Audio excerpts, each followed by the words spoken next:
What is good, YouTube? It's Casper. Just got back from the movies. Want to talk about the watch I just saw. Talking about The Black Phone. So let's get it.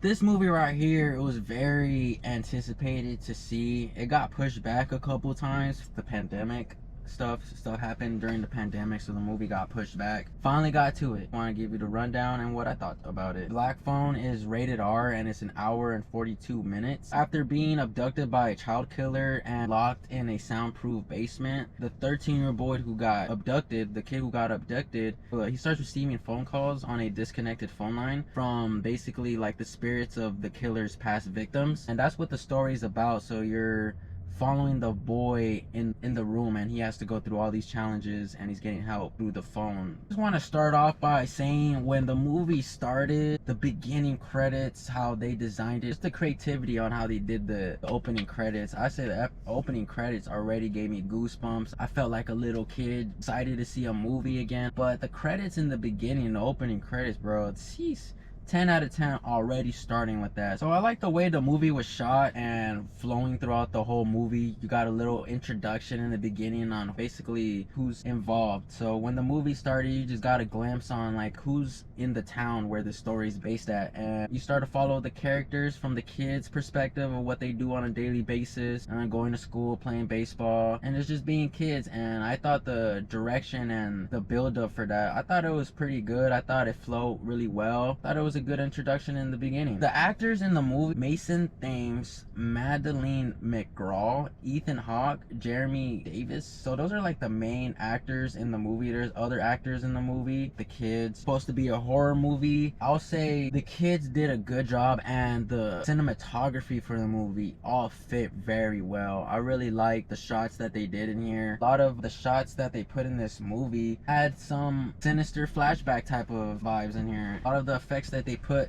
in this movie were, you saw some of the effects in Sinister. Ethan Hawke was in Sinister, and the people who made Sinister, or the team who was involved with that, are back on board with this movie. But they brought some Sinister vibes in here with just their special effects. They hit. Seeing Finney, he's played by Mason Thames. Say Finney did a good job in the movie. There was nothing overreaching anything. In the beginning of watching the movie, it was like a build-up of trying to get what Phil character he's gonna be throughout the movie, but I didn't want to put seeing his character in the beginning like as stale, because it wasn't stale, but it was just quiet and not even nonchalant. It was just quiet, said the emotion, and straightforward, but it fit. And when the development of his character kept growing, I thought the development was really good, and he did a great job in acting. When he was stuck in the basement, I was just waiting basically for real reactions, meaning like, bro, you're in a creepy place, just feel some emotions of you being in a creepy place. And in the movie, it showed it. He finally broke down, he started crying. I was like, yeah, this dude is really putting out good emotions. Madeleine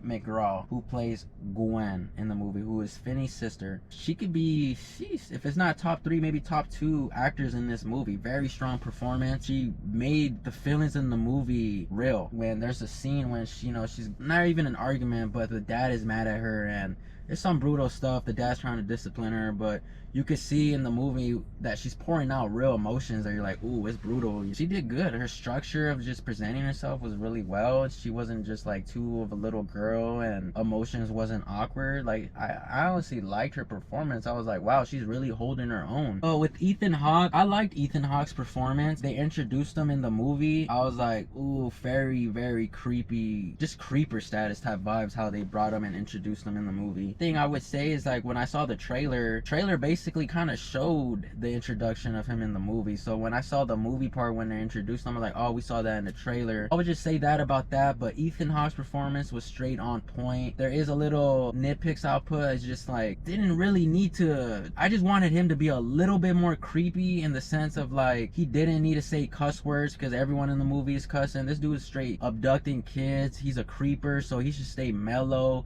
Creepy vibes, creepy sentences. And don't get me wrong, there's a lot of lines in the movie where I was like, those are hitting.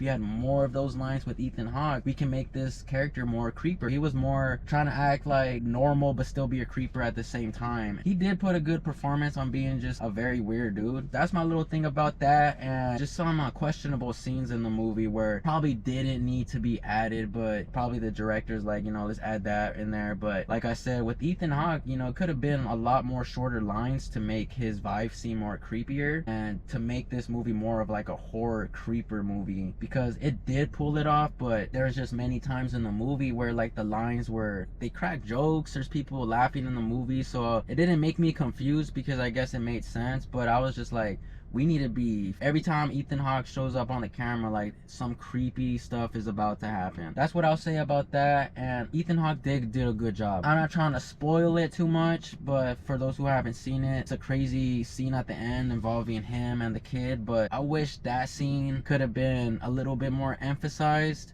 because there was a lot of jump scares that were kind of predictable, meaning like, oh, it's gonna come out of nowhere. But when they came and hit, it was like, oh, they hit. Like, it was like, oh, that's kind of freaky. Like, oh, damn, what you seen in the screen? It's like, oh, damn. Ending could have been a little bit more, it's vicious, but let's put vicious capitalized. Let's just say that. I wanted vicious to be all cap. No, it's up to you to think about it, but that's what I think. Could have been a little bit more vicious. A big ass dog in there, and you hear the dog throughout the movie. Like, maybe the dog could have been used a little bit more, because the dog looked like a big ass panther, not from this world type of stuff. That dog was being fed. So the special effects in the movie, I would say they hit in moments, because there were some parts where it made me be like, oh dang, and then like it made me jump a little bit. But there is like some parts where like maybe the special effects went a little too overboard, meaning like I didn't understand it till after the movie when my boy kind of explained like why that special effects was happening. So long story short, Finn is, and whenever he's in the room and doing his thing, the phone rings out of nowhere, getting contacted by these spirits through the phone. So basically with the phone gets big, its shape forms, phone looks like a pulse, and it's just doing its thing.